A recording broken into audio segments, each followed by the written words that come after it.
Welcome to the Queendom Network, a platform where inspired individuals in business, career, and entrepreneurship resonate with empowerment and innovation.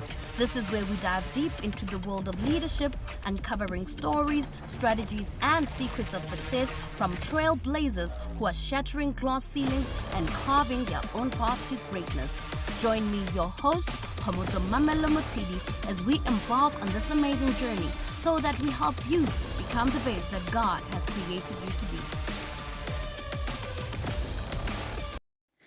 Hello once again. Welcome to the Queendom Network. Thank you so much for liking, subscribing to the platform that inspires the voices of individuals who are tenacious and courageous. You know, we only feature trailblazers, pathfinders, glass ceiling breakers with me, your host, and today it's Youth Month in South Africa. We are very excited to be profiling dynamic young people who are saying we do not listen to the narrative. We are not going to conform. You know, we understand that in the past the struggle was politics, now it's economics, young people who are making a name for themselves. And today I've got an amazing, exceptional guest, the founder of the Tolthema brand, Tamia.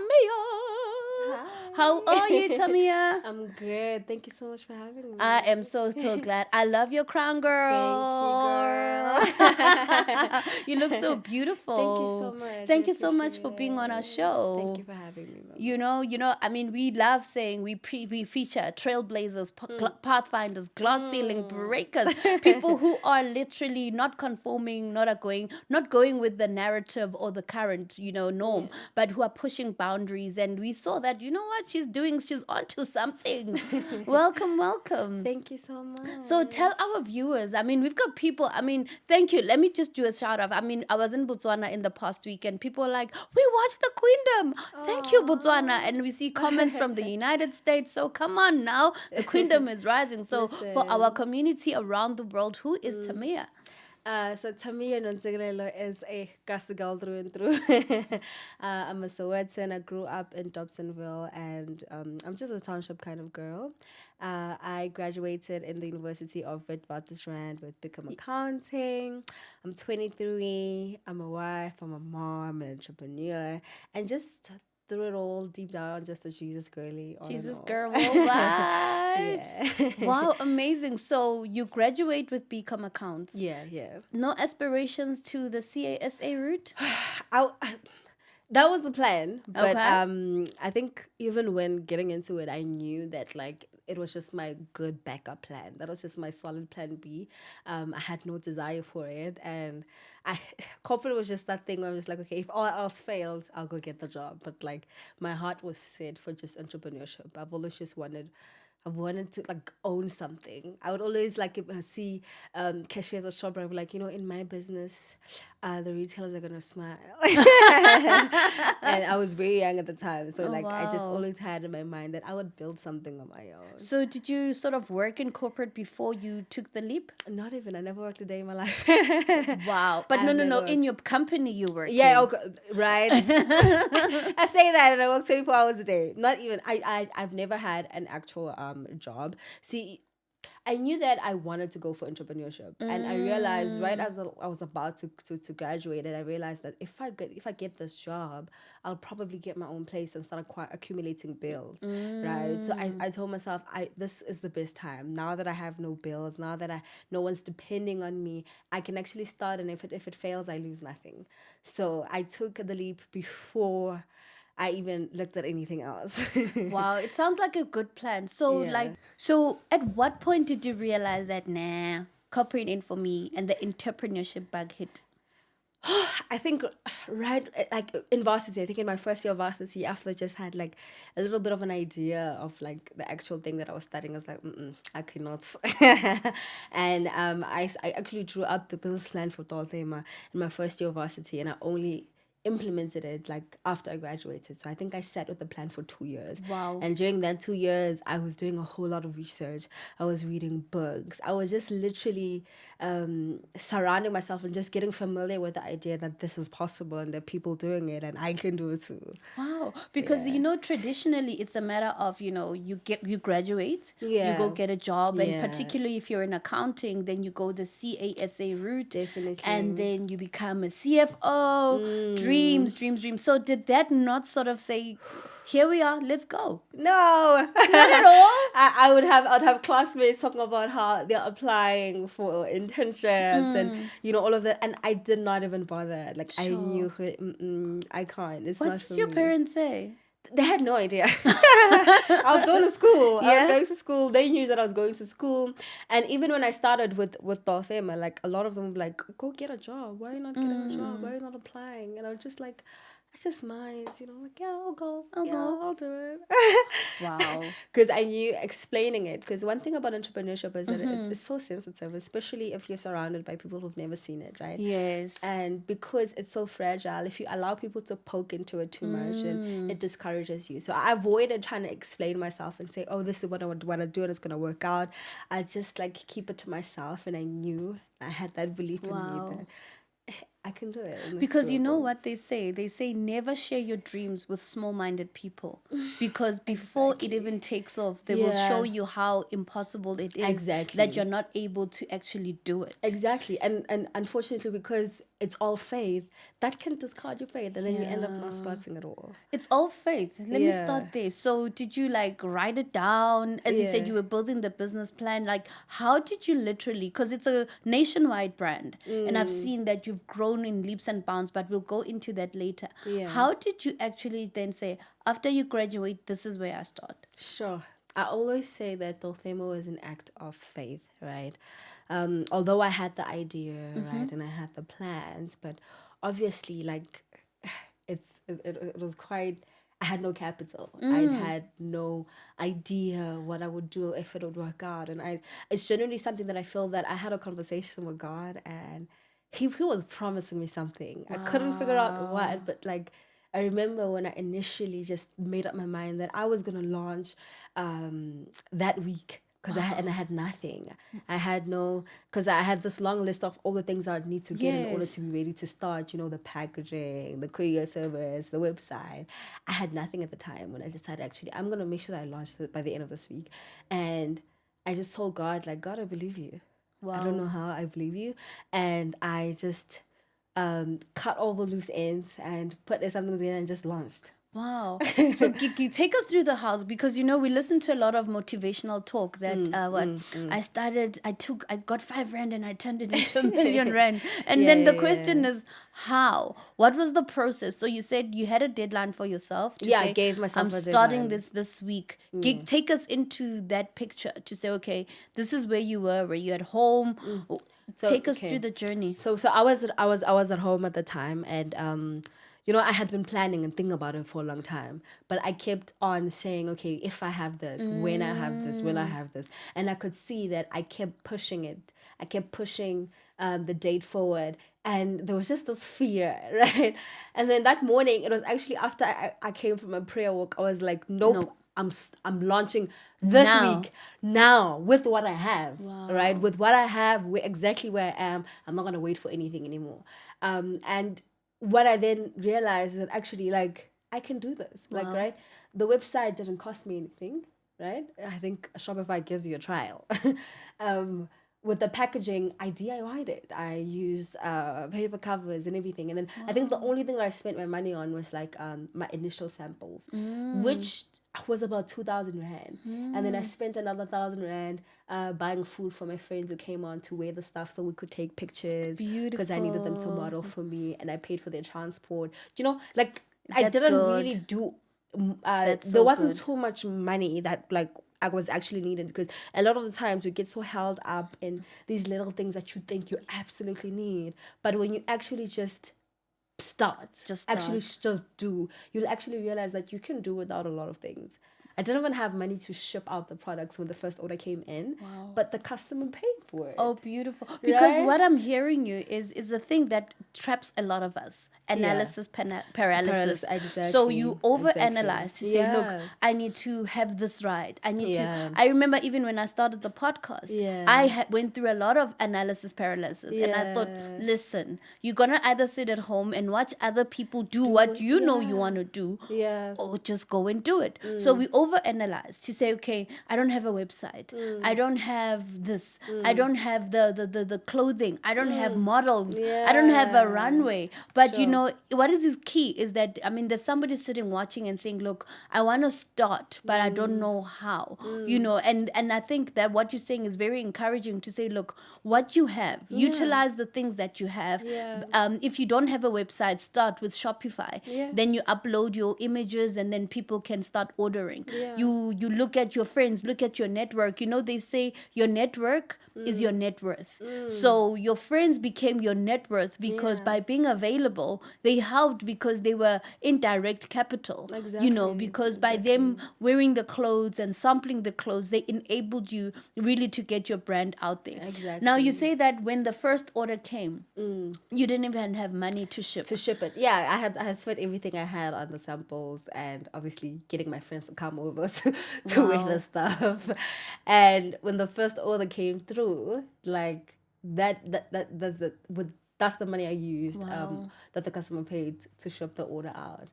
And from then onwards, like I think till today, Tolthema's never had any external investments. Like we've grown, everything we've grown through From the ground up. From the ground up, with everything coming into the business. And to think that I spent way less than 5,000. I say 5,000 because that's the money that like I had said I'm gonna use it to start the business. But if I actually trace back on what I actually really fruitfully spent the money on, I would say less than 1,000 because the only core thing was just my samples. And they didn't cost too much, right?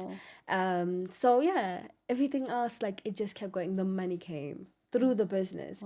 And now to the things that we own and the work that we do, to think that it started from that little seed of just under 1,000 rand. Exactly. Because when I look at your brand and the clothes, they give rich auntie vibes. Come on now, you know, if you want to be a beautiful bride, do Tolthema outfits, you know, rich auntie vibes. You know, if you just want to show up looking all like royalty, all regal, this is the brand. And now the orders start coming in. When did you realize that, I'm about to lift off? So to be honest, there was no one moment. I remember the first day when I launched. Day one, I got 6 orders. Oh my God. I think I still have a video on my Instagram where I was literally crying and I'm like, God, you did it. What? Like I celebrated those 6 orders so much and I literally cried. Like there was like, God, like you did it. You did it. You weren't lying. Like I trusted you weren't lying. And I think every day, like they would just get like more and more and more. That's amazing. And because I was alone at the time, I think I was so caught up in just trying to fulfill the orders that I couldn't tell that we're actually growing so quickly. That is amazing. Right? I was like literally running around like a headless chicken to a point where I realized I was not even sleeping. Like it's I entrepreneurship. Exactly. I was not sleeping. I think I was doing like 20 things at once and I could tell that, okay, I'm going mad now. And that's when I made my first hire. But like, I think things just escalated so fast and because I was so focused on just, you know, doing my best and like keeping everything going. I did not see, I think even when we got our first store, like I was just like, is this really happening? Is this really? Because I think it's also real because as an entrepreneur, there are moments whereby you put in a lot of effort, right? And you don't see results. Have you ever gone through those seasons? I mean, of course, obviously, like, right? Obviously, there's sometimes when like you work on something, you think it'll come out a certain way. I think even with Tolthema, in my mind, I didn't expect things to turn out the way that it turned out. Okay. I would say that like it was sort of like God redirecting, right? There are a lot of things that I thought would go this way, but went that way. And certain things that I got rejected from, certain things that didn't work out from, but it opened a path for me to try another way. Like, so the fact that it's entrepreneurship, right? That's the beauty of entrepreneurship is the fact that there is no rule book. There isn't. It's your business. It is. You can pivot anytime. if you have to draw up the plan, it doesn't work, you change it. No one's gonna know. In the end, when it works out, it works out. But no one's gonna know how many times you tried. Because one thing I've learned about entrepreneurship is that, the strategy changes consistently, Exactly. but you keep Exactly. your eye on the vision. Exactly. You say, okay, this is the vision that I have, and this is how I'm going to execute it. But the way you execute it can be so different. Exactly. Because the thing is, you could look at, as you said, that this is your vision. At what point did you need to change the strategy but still keep your eye focused on the vision? Sure. I think initially, right, when we started, the turbans were not supposed to be such a big part of Tolthema. You know, the instant turbans, the braided crowns. Yes. That was like my side thing, right? And that's the thing that I added like last minute. And I thought, it's not really gonna sell. The main thing was the booby dresses? No, when we started, we were just doing head wraps. Oh. When we started, Tolthema was like 4 crowns. We were only doing head wraps. The dresses came in, even with that, like in my mind, I thought we would be just doing head wraps, right? We would be known for it. We'd be like the biggest head wrap company in the world, And when we started with the head wraps, I was so focused on the traditional head wraps, the one that you tie on for yourself. Yes. And then the instant turbans were just like something that I was like, okay, I guess it would be nice. But they blew up. They blew up. Come on. They blew up. And when I saw them blew up, like, I re-strategized. Because like, I literally said, okay, why do they love this? They probably love this because it's easy. They love it because, and that's when I even shifted. Today, we still have traditional headdress, but like people don't really see them anymore. No. Right? Like we just see you see the crowns. The crowns. But like this was not supposed to be the That main is feature. amazing. So that we pivoted. Like that's when I started creating different styles around it. I shifted and then we were supposed to be doing just crowns. But then we could see that people kept asking, well, do you have a dress that goes Yes. with it, right? I could have just said, oh no, the vision is that we're going to be the biggest head wrap company. So we don't do dresses. But I was like, let's give all the customer what they want. Yeah, give the people what they want. Give the people what they want. Let's do the dresses that go with the head wraps, the crowns. With the crowns. That is amazing. Exactly. And even with the dresses, like I think one thing that like we've done really well at Tolthema is that we're listening to the customer and we move with what they are saying. That right? is so good. So we don't set anything in stone. We're always listening. If they say they like it better this way, like you give it to them that way. That is so good. Like the booby dress that we have, right? Initially, we're like, oh, it's a one size fits all. Because that's what everyone who knows the boo-boo will tell you it's a one size fits all kind of dress. But people said no. No. We got curve. We got Exactly. figure. Exactly. I wanted to fit me a specific way. Yes. So for a while, we tried to sort of like hold on to that one size fits all. But like, no. Give the people what they want. Give the people what they want. Because I remember I saw that you got the ones that they tie inside. Yeah. Oh, nice. Yes. And how has that impacted you? Because now you are saying that you are listening to the voice of the customer. So in corporate, it will be like understanding the customer journey, hearing the voice of the customer. Yeah. Do you have systems in place in terms of studying your customer and your trends, or you've got rudimentary methods? I mean, I wouldn't be that technical. I wouldn't put it in such fancy words, but like I would say, okay, so right now we're blessed enough to have a store, right? A store where customers actually walk in. So I have a meeting with my team like on a weekly basis, and there's literally a session I'll ask them, okay, what are the people saying? Because the beautiful thing about women will not keep quiet. Right.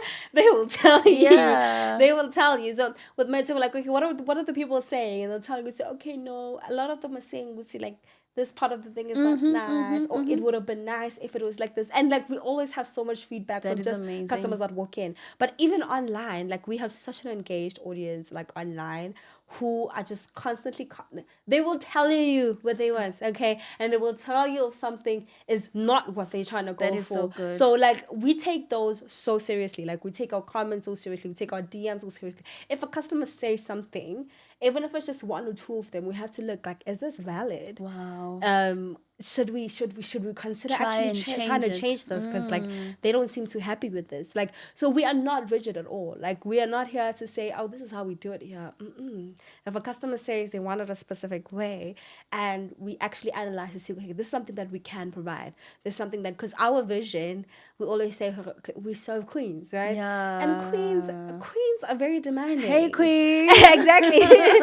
And if you're in your senses, you give a queen what she wants. You do. So like we don't stick to saying it's okay, this is Tolthema, this is how we do things here, this is how things are. You listen. No, but we listen to what the customer wants. Because as you're sharing with regard to listening to what the customer wants and delivering, how has the dynamic been? Because you mentioned that you've got a whole team. Yeah. And now, how do you sort of incorporate your team in terms of decision making with regard to the brand, the outfits, the crowns? How involved is the team with regard to the way you make decisions? Like I think of myself as a very how can I explain it? I'm a flexible person. I always want to hear what someone else thinks, right? That's so good. So even when like I'm thinking about something, of course I'll think about it like by myself and sit. But I always go back to my team like, okay, what do you guys think? What do you guys think? What do you guys think?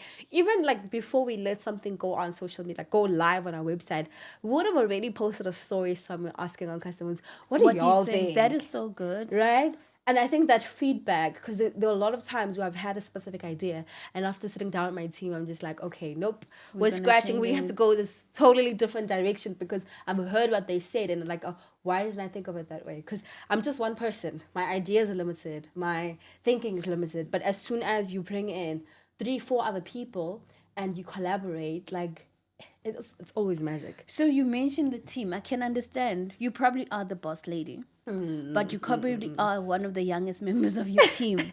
How do you manage the dynamics of leading people and being so young? Sure, I think systems, right?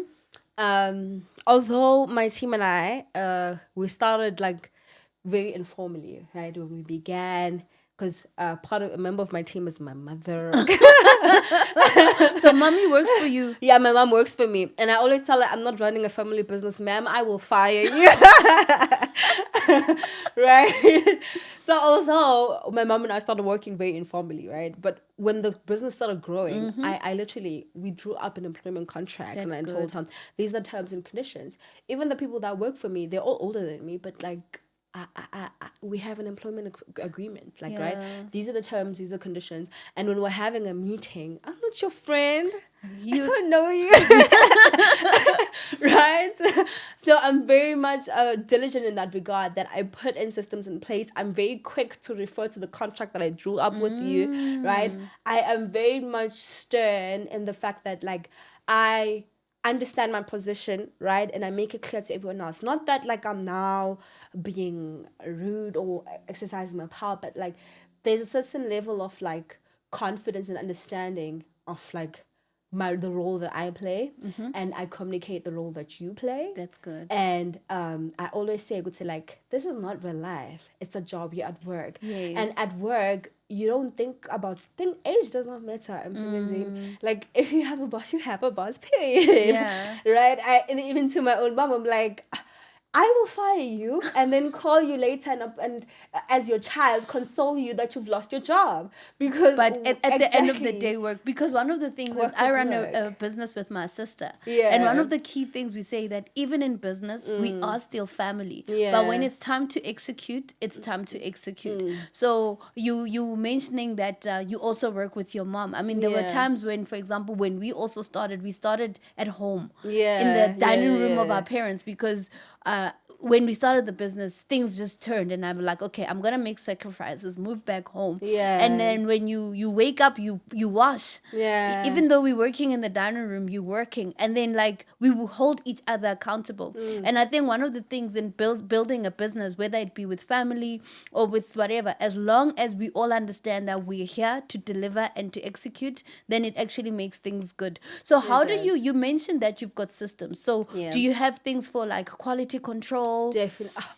That's crucial. That's no break. It has to, especially with the fact that we produce clothing that's actually made in house, right? So tailors are different. Yes, right? And the quality of and work. The quality of work. So how do you different. maintain that your quality is always consistent? We have a whole system. So where the clothes are made, there's a separate section for actually quality control. So after they come out of the manufacturing room, they move into a different room and they are checked thoroughly. And a lot of things are sent back a few times. And after they checked in the quality room, when they move into the store, when they received, they're checked again. Wow. Before they're packed or handed over to the customer, they have to be checked again. So like that kind of system really like is there to sort of like limit the number of incidences where you have something sent to a customer that's in bad shape. Although when we began, obviously it wasn't as, Rigid or controlled. exactly, it wasn't as controlled as it is now. But I think we've gotten to a point where we're getting the hang of it. So I'm just thinking, you're saying you've got all these systems in place, you've got your team that's supporting you. So let's say you burst out and you branch out into Africa. Yeah. How is that vision been harnessed? Because the booby dresses are worn across the continent, Sure, even in other continents, not just in Africa, but they're very classy. I've seen women when they go present, particularly in African continents. Oh, no.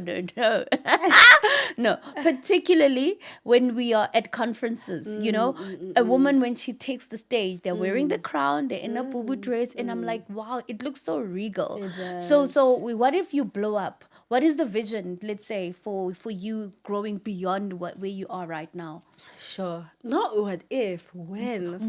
Come on, girl. Because you know what I love about that? Because when we say if, we're giving it a condition. True. But when we say when, we're giving it a time frame. Exactly. So when it happens that you blow up and then you need to service, how is that for you? Like that kind of a vision? Sure.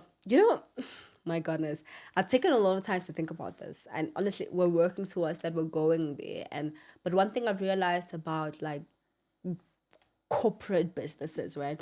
Because I don't see Tolthema as a small business anymore, though we're a small business, but like I always want to think of my business as a big corporation. Okay? Come on, girl. Because when you say that, when you started, you said that I started this thing in faith. Yeah. So the faith that you started it with is the faith that will carry you as you grow. And it's been carrying me. So I think I already see us there, right? And I've been studying, and it's not to a point, entrepreneurship will make you see things so differently. It does. It's come to a point now whenever I interact with a business, even with a bank, or I walk into a store and I'm buying something, I'm always thinking about the back end. I'm thinking about like, how do they manage this? How do they make sure that certain things don't happen? How are they maintaining all of these? You see, like there's like 20 employees on the floor, So I actually realized something with all of that analyzing is that like big businesses almost operate like small businesses joined together. That right? is true. So like departments sort of now start to run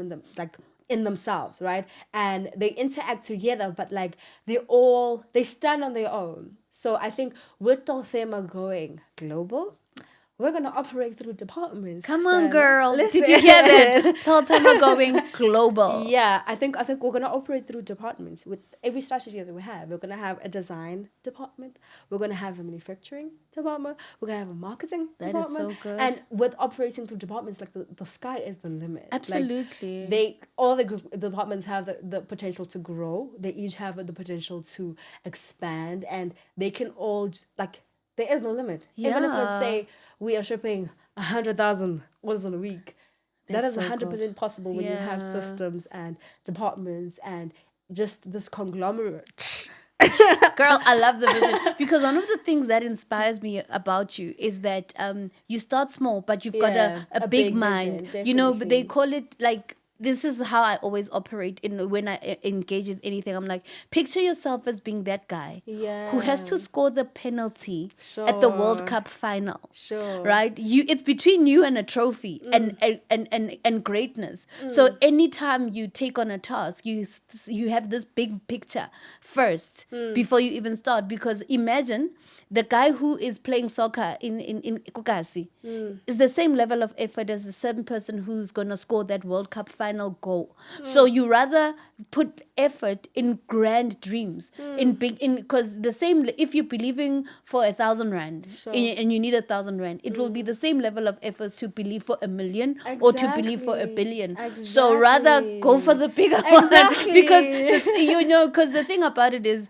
it depends where you are in life, so what you believe for. But the level of effort really is the same. And it's always, because I'm really inspired when you say, look, I'm seeing myself, I'm seeing the systems. Yeah. And isn't it funny that, we are being taught that the story of Walt Disney. They built Walt Disney, the theme park. and then he died before they opened it. Oh. And then people are like to Mrs. Disney that, isn't it sad that Walt died before he sees it? He's like, no. He He's been already seeing saw it. it. Oh. He saw it in his imagination. Yeah. This was just a manifestation of what he has seen. So I love it when you say, I see myself having departments. I see myself like running this big conglomerate. Exactly. How has your faith really affected your entrepreneurship journey? Sure. Everything. I do not believe that the entrepreneurs out there that do it without faith, because kind of like entrepreneurship is faith, like through and through. Because for me to even initiate, for me to have the guts, the audacity to even begin, like I said, it was an act of faith for me. Sure. I had to have a conversation with God and trust that, listen, I'm not going to do it. I don't have the power to do it.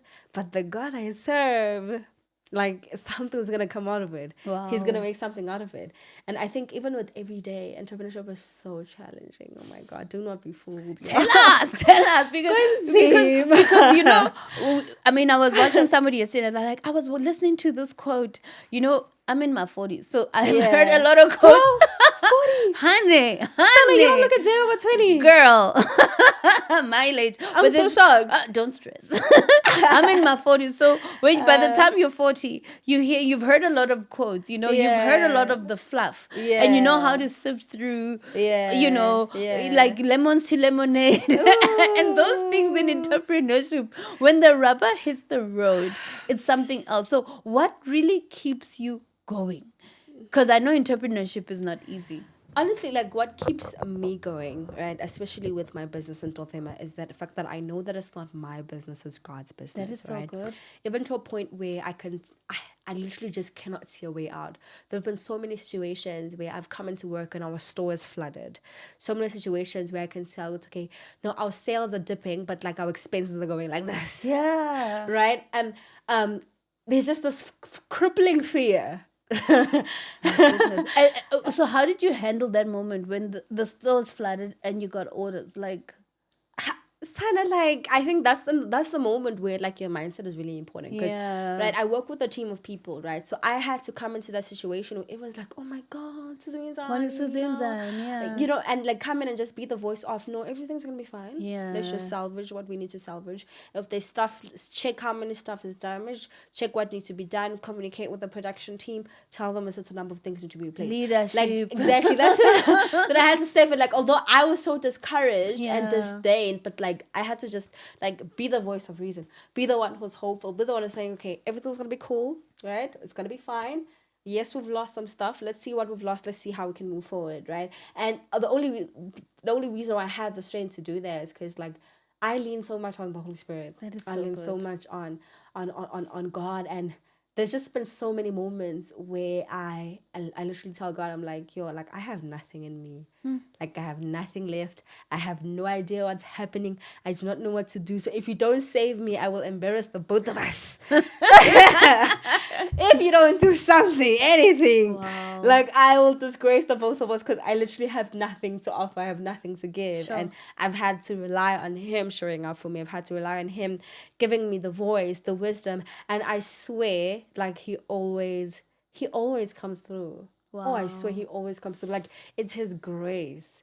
In every moment is His grace. Like I do not believe that we have come like so far, and even in such a time by luck. Yeah. Oh, not even hard work. Kind of like, man, no, I'm lazy.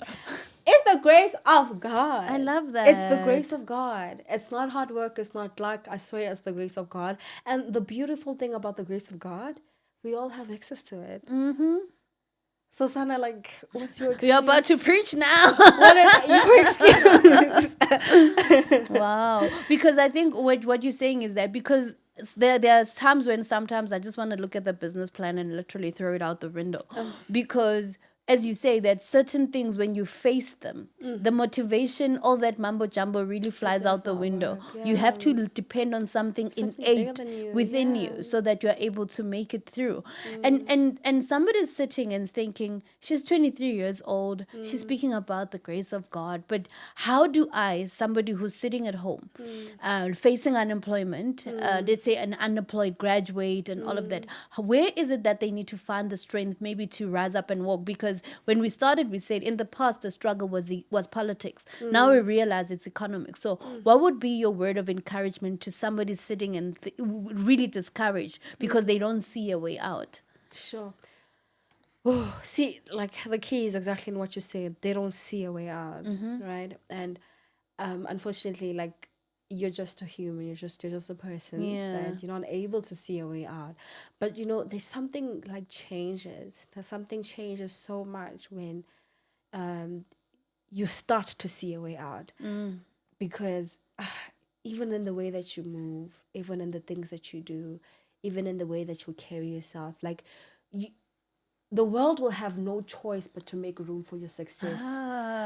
Say that again. The world will have no choice to make room for your success. They'll have no choice. That is so good. If you speak to people who knew me the year that my last year in varsity, I swear they tell you that girl was probably crazy, because I would tell people all the time that I'm gonna be successful. I'm gonna be successful. I'm gonna start my business, and it's gonna ask them. I would say it so much, and I swear I believed it to the core, because like I felt like, no, like not with the God I serve. Like not with the God I serve. What do you mean? Like, I'm gonna make it. I'm gonna make it. Why wouldn't I? Sure. Why wouldn't I? Do you know when you have that mindset, like it's even the way that you approach things. Oh my God. Wow. Like you see opportunities, like even like in situations where people don't see it, because the thing about life, right? The world is not as it is, it's as you are. Ooh. Like we're all seeing things with sort of like a filter. That is so good. We're all wearing sunglasses, right? There's no such thing as reality. Only what you want to see. What you want to see. Right? Because there's a picture that I have seen. It's like a young boy growing up, let's say in Mkuku, and he sees himself as like a business person and all of that. And it comes true to that, to say the world will see you also as you see yourself, how you show up for yourself, and that's how the world will receive you. That is so profound. And to be quite honest, right? Like, and I'll speak for myself here and say that like that wasn't like my own faith or my own understanding. I think it took me really like leaning on Christ, right? And knowing that like I have a God who's so much bigger, right? If there's someone who knows very well, like I know my capabilities, right? Like I'm just a girl, okay? I'm just a girl. I'm just a girl. Okay, I'm just a girl. I don't know much. I'm the most ordinary person you could ever meet. Sure. My grades have always been just a little above average. I'm just like a little, not that memorable, right? I know my limitations. But when I learned about the God that I serve, Wow. when I learned about his power, when I learned about what he can do, what he does, what he continues to do, like it changed everything. That is because the thing about it is, I like the narrative that you're driving right now, to say sometimes you can look at yourself and look at yourself. You have to acknowledge that, look, umutu, you are just human, right? And you do need something. Literally, you need God, the one who created you. Because one of the things that I've seen is an analogy when they say the person who made Mercedes-Benz knows very, very well why. They know the engineering, they know the design, they know everything about it. Yeah. And they know that this is a car that's good enough to go out. Yeah. So when God created you, he was like, no. I've put in enough ability, I've put enough intelligence, aptitude, I've put in enough inside of you so that when I take you to the world, you're going to impact your generation. And then the part where you say, when you understand that you look, I know my flaws, my failures, and all of that, and I know how God can take me then to the next level. Sure. Now you were mentioning with your faith and everything, and earlier you did say that you're married, you have a barbecue, so how does that play a role in building you up? Because entrepreneurship, as we said, is not always easy, and you do need a support system as you navigate. So do you mind taking us into your confidence with regard to how your family support structure is helping you on your entrepreneurship journey? Let's talk about my husband. Give him a shout out, would you? Shout out to my man, yo. My man. See, my husband gave me the money to start Tolthema. Oh, wow. He gave me the 5,000 that I I actually used, because I was like, babe, come invest in the next big thing. And we're still just dating at the time, but he believed in me so much. That's so good. Like that man, like, yo guys, that man believes in me more than I believe in myself. Because you know, one thing about marriage, and especially for young people, one thing I Yeah. believe is that you need to marry somebody who's going to make you a better version of yourself. Oh, as so long true. as whatever they do, they help bring out what God originally has put So inside true. of you. Other than that, masieg. Listen, Masieg. listen. So, my husband, from when we started like dating, even early on, he thought I was amazing, and I could tell. I think it was the first time I dated someone who actually liked me.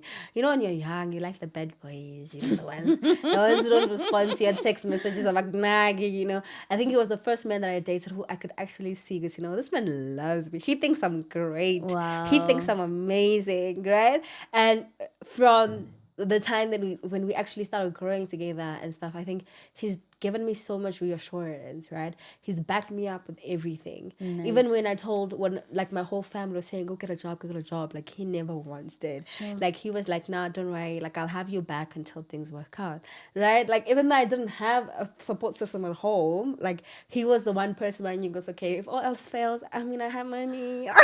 Thank you to Mama. Yeah, till today, like he's the one person who like believes in everything that I do. That is Anything that I amazing. tell him goes, okay, I'm gonna do this. It's like, yeah, sure, I know you can. Wow. Right, I know you can. And I think maybe I wouldn't have had the confidence to begin. Maybe I wouldn't be who I am today. So if I in didn't other have words, that. when you see him, he's your destiny helper. Sure, 100%. Sure. 100%. Like, Girl, you blessed. so blessed. Girl, you So blessed. So blessed, I swear. And our little baby, we have a little baby now. And oh, you guys, I know being a mom, one thing about being a mother that it has taught me and helped me even like in my journey as an entrepreneur is knowing that God doesn't give you anything without providing the resources to sustain it, right? Because when I gave birth to my child, all of a sudden I had milk in my breast. All of a sudden, like I had these motherly instincts, you know, and like I knew what to do, that something has to be done if she wasn't feeling okay, you know, like It just comes there was naturally. there was this transformation that I saw in myself. I was like, God, Girl. like God eats, y'all. Like, he makes no mistake. Wow. That man is intentional. That man is Wow. intentional in the way that I suddenly was so capable of taking care of my child. That is amazing. I know that everything that God has placed in my life, even the business that I have, He has made me so capable of sustaining it and growing it. Running So a now- family. Exactly. Now I don't shake. I'm so confident in anything because I'm like, yeah, anyhow, I've got this. You got this. So, because what I love is the different nuances of you. I mean, here you are, you're Yeah. running a whole business as a whole Yeah. CEO, you Yeah, know, yeah, building yeah, your own yeah. corporate without doing corporate. Exactly. Can you see it, girl? I see. Then you are a daughter, right? Like with your Yeah, mom running the whole yeah. business, your husband, and then your child. Because the Yeah. thing is, we need to be, you know, all brand flakes, you know, my man. all brand flakes. My Because man. the thing is, we are capable. Because, you know, and because the thing about it is, one of the things when I encourage mothers, Yeah. Subtitles, it's a matter of people will say children these days, but really in technical terms, these days didn't give birth. You as a mother, you did. So you dictate, you know, how your child turns out. And let's shout out to your mom. I mean, Sure. shout out to mommy, because did a good look at an amazing young woman she has raised. Yeah. In these days didn't give birth. She gave birth, you know. And then let me tell you something. My mom was a strict woman, eh? Eh? Eh? King. Her. Unashapaka kef. Hey! Not even got her. Mama got shapa, yo. Yo. And she doesn't play. I think it worked. And it turned out It turned out fine. Hey, we're not doing too bad.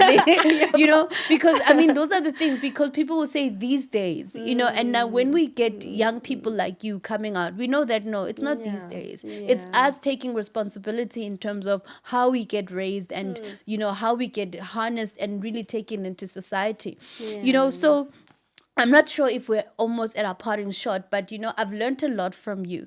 So you are 23 years old in the South Africa of today. Yeah. What is your dream, let's say, for the youth of South Africa? Sure. Your peers out there.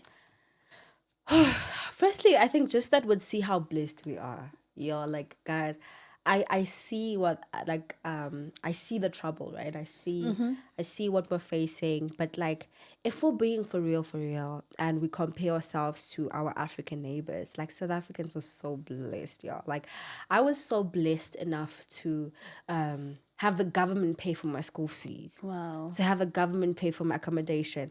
It's so point today that like if you are not studying further, you just didn't want it hard enough. Right? I think we're so blessed in the sense that me as a young businesswoman, South African businesswoman, there's so many opportunities for funding.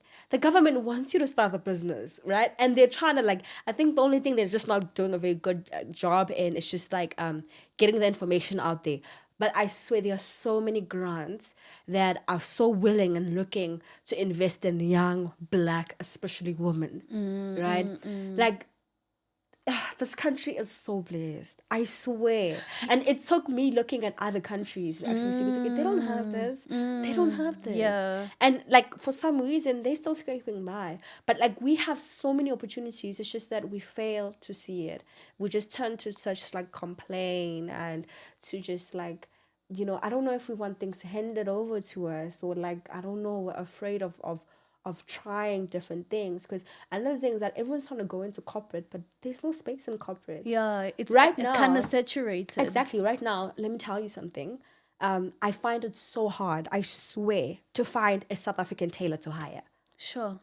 And there's so many people looking for jobs. Why are you not learning tailoring skills? Because one of the things is I wanted to actually go into that. For example, when you look at countries like Nigeria, their textile industry is growing. It's you know, huge, and it's worth billions. and even as the clothes we wear mainly made in China, you know, but we are a continent of 1 billion people. We need to have our own shirts, our own, you know, underwear made in Africa so that we actually propel the economy of Africa. And that's one of the things I wanted to comment on, to say you are doing textile, which is a growing industry. It is. And we wear clothes every day. Well, when there's people, there'll be Listen, clothes. exactly. So you literally carving your own path in their way. It's very, very commendable. So as you said, that we just need to have a different vantage point to see that there is so much opportunity around us. But then somebody who says, you know what, I have applied. They don't answer. I have tried everything you're saying. I've applied. They haven't paid my fees. What is the word of encouragement that you would give, or rather, as a glimmer of hope to somebody who's in a situation where, again, they don't see the possibility or they feel hopeless? Pivot. How? Pivot. Like you could always try another way. I think the problem is that also like, and that's the thing about having faith, right? You know, when you trust God, like you have to know that he might not do it exactly how you think he will. And I think sometimes the problem is that we hold on so much to this very specific idea in our heads Okay. that we fail to see another way. Nice, because I remember watching on the socials that there was somebody who received, you know, the 350 grand, and they used it to buy ice cream stock, and they opened a whole ice cream hangout joint, and now he's grown. Okay. Think about that. Yes. And someone else used the 350 to handsome out. And I get it. Maybe you needed it. But like, that's injection. Yes. That's injection. That's 350 coming in. That if you actually plant it into something, by the time the other 350 comes in, like that's accumulating interest. And also making the necessary sacrifices. There's sacrifices. I think that's the thing that like I think most people, most young South African people maybe like turn to forget or not look at per se, is the fact that it's not going to be that easy. Nobody said it would be. No, it's not. Nobody said it would be. And the thing about the job market, I have a friend of mine, she works in HR. It's not like there are jobs out there. But do you know what the difference is? They are not looking for ordinary people. They're not looking for average. You got to be kham de la kham. You have to be the one that's willing to ride it out. Write it out. And be the best of the best. Because now what's happening is now companies have access to everybody. So you're not competing with your neighbors anymore. You're competing with the entire Global, world, yes. globally. They're willing to bring someone in from China if they're the best at what they do. So like, imagine now if you're competing with that much, if you're somebody who wants something really badly, gotta you go will for work it. hard. You will sacrifice. I love that. And like, unfortunately, like, right, if you're expecting it to be easy, you're just gonna do something a couple of times and then you get rejected and then we're like, oh, it's so hard. Because who's this? Thomas Edison, the one who invented the light bulb. They say that he had to do it more than 1,000 times. Can you imagine? More than 1,000 times. Can you imagine? So it's a matter of continuing, getting Can up. you imagine? Getting up. And can you believe that Tolthema was actually the second business I tried? Oh, really? Yeah. Like when I graduated, I started another business. It was called Simple Branding. I was gonna do marketing, right? And I did it for like maybe like 2-3 months, and then it was like, okay, no, it's not working out as well as I think it would, right? Let me first then start a small business because it was supposed to be about marketing, right? I was like, no, let me try another way. What if I started a small business and made it blow up, and then I would sell my marketing services because people would know that it would work. Wow. And then imagine if I had just continued and then said, would say, oh, It's not working. Yeah. But then also it goes back to when you said that when you grow, you're not going to have this vision, the vision of having different departments because this is birthed. It could give birth to other things at any other time. Exactly. And that is the power of having a vision. As we said, that you keep the eye on the prize, but the strategy of implementing and executing sometimes has to be different.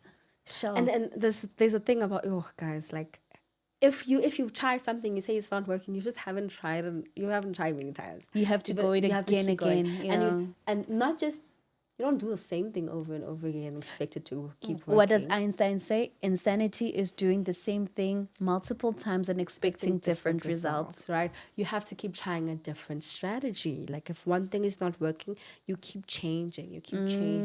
And not necessarily changing as in like you're jumping from career to career. No, man, no. Strategy, like you're saying, like you have your eye on the prize, but you're now sort of like trying different ways to get there.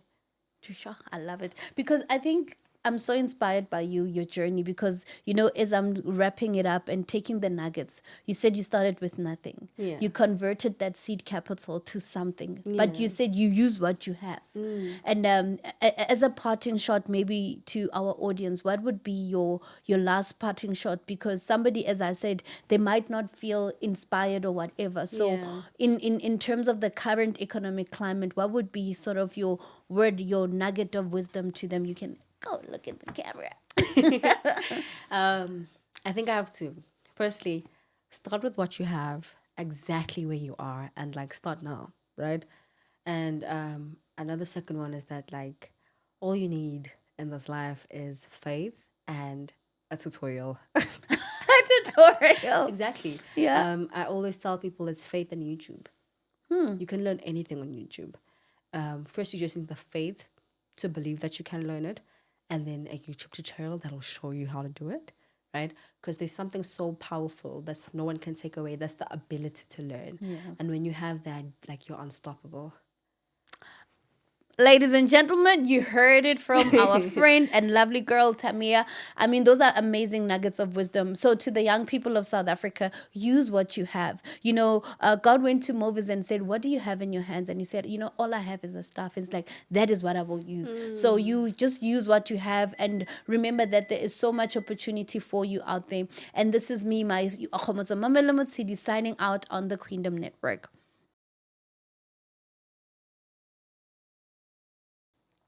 Have you ever felt like doing something for God is all in vain? You're trying to serve God, you're trying to live right, and it doesn't seem like to yield results? Well, our verse for the week is Malachi 3:14, which says that there will be a difference between those who serve God and those who don't. So I just want to encourage you, keep serving God, keep loving Him. There will definitely be a difference between those who serve God and those who don't. And He will show up that He is your God. He's not a man, but He is God all by Himself. So keep loving Him, keep serving Him. You will definitely see the difference. Might not be now, might not be immediate, but in the long run, you'll definitely see the difference between those who serve God and those who don't. Blessings.